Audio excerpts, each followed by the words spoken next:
our next topic in case of BSc Part 7 paper 3rd National Rajasthan. The next pterophyte known as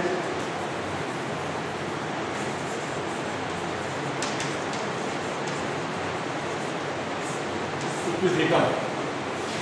जैसा कि मैंने classifications के अंदर बताया था, तो अगर इसका सिस्टमेटिक पोजीशन का अध्ययन करेंगे तो सिस्टमेटिक पोजीशन के अंदर the plants belongs to division स्पिनोफाइटा।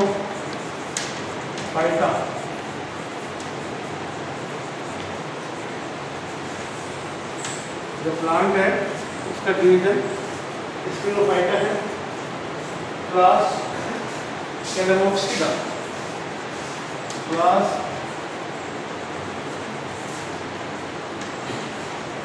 कैलेमोप्सिडा। Order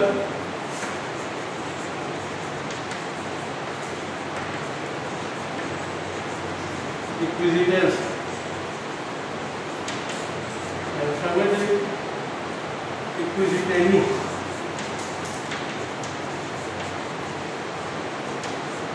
and one genus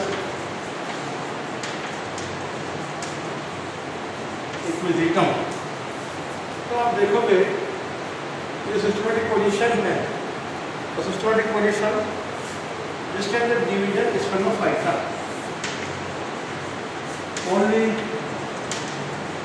living plant of this division.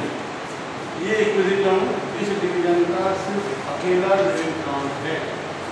all other remaining genus they may undergo the other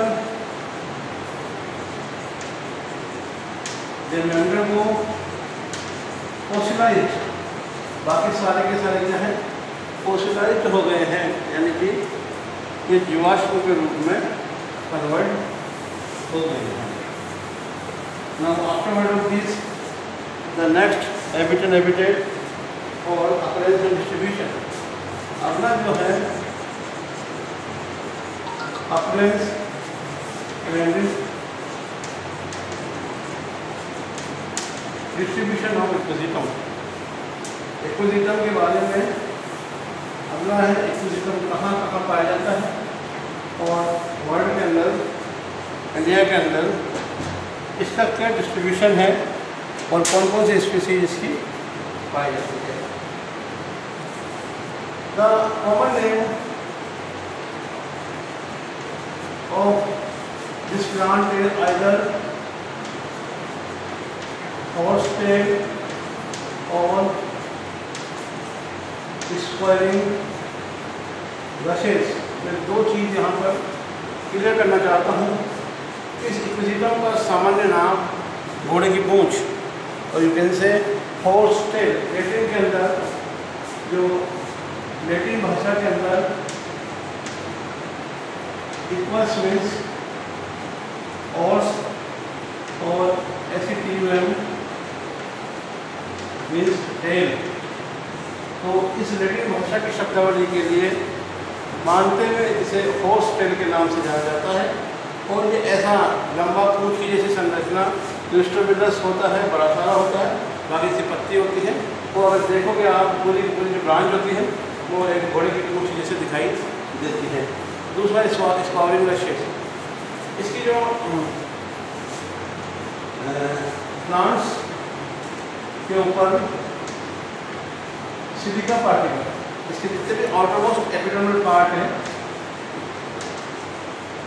stem की जो एपिडर्मिस होती है उसके अंदर सिलिका के पार्टिकल डिपॉजिट होते हैं। इसलिए इस प्लांट की जो ऐश होती है, जो राख होती है, वो राख क्या होता है, बर्तन या आभूषणों को चमकाने के लिए काम आती है, मांझने के काम आती है। इसलिए इस पौधे को सामान्य भाषा के अंदर स्क्वायरिंग रशेस के नाम से भी जाना जाता है। छोटा क्वेश्चन, बड़े बड़े क्वेश्चन आते हैं कि होस्ट टेल क्या होता है और कौन से लेते हैं, इसका रेशेस क्यों है, इसका क्या उपयोग होता है, इसके बारे में बताइए। Now most of the plant generally पूरा वर्ल्ड वाइड डिस्ट्रीब्यूशन है, विश्व के अंदर सभी स्थानों पर पाया जाता है, किंतु नॉट टेम्परेट रीजन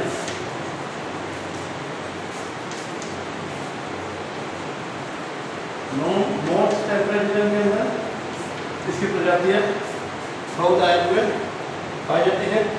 इसके अतिरिक्त ट्रॉपिकल और सब टेम्परेट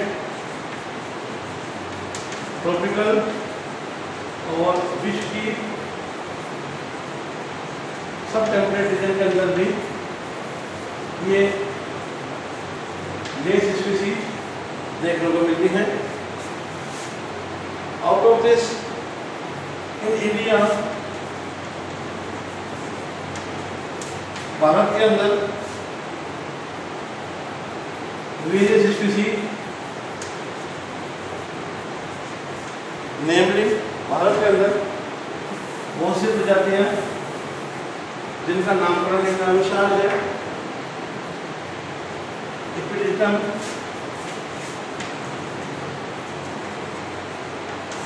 आर्वेंसी, इक्विडिटम,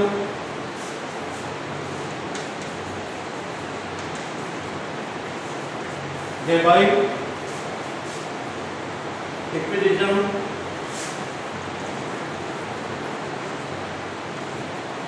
डिफ्यूजम, इक्विजिटम, रेमोसियम,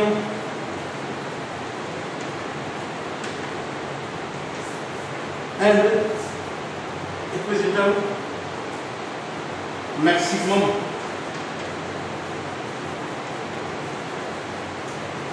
ये कुछ प्रजातियां हैं भारतवर्ष के अंदर बहुत आयत में पाई जाती है। अब अगर इसका आप हैबिट देखें तो हैबिट के आधार पर अगर आप देखोगे तो ये सामान्यतः पेरिनियल प्रकार का पौधा होता है जो 20 सेंटीमीटर से लेकर आपके कुछ मीटर तक पाया जाता है। अधिकतर प्रजातियां छोटी होती हैं, किंतु इक्विडिटम एल्मेशिया, इक्विडिटम एल्मेशिया which is 2 meter in long, Equiditum Ramosycemum, Equiditum Ramosycemum 4 meter, and Equiditum Giganteum, नाम ही इसका जाइगेंटियम मतलब बड़ा, 13 मीटर तक का देखने को मिला है। इसी प्रकार अगर इसका आवास के बारे में देखें तो इक्विडिटम ये डेबाइल है, ये पथरीली जमीन रेलवे लाइन के पास देखी गई है। इक्विडिटम प्रेटेंस, इक्विडिटम प्रेटेंस मार्शी, दलदली एंड शेडो स्थानों पर मुख्यतः पाई जाती है। इक्विडिटम आल्बेंस, इक्विडिटम आल्बेंस ड्राई स्थानों के ऊपर भी देखी गई है।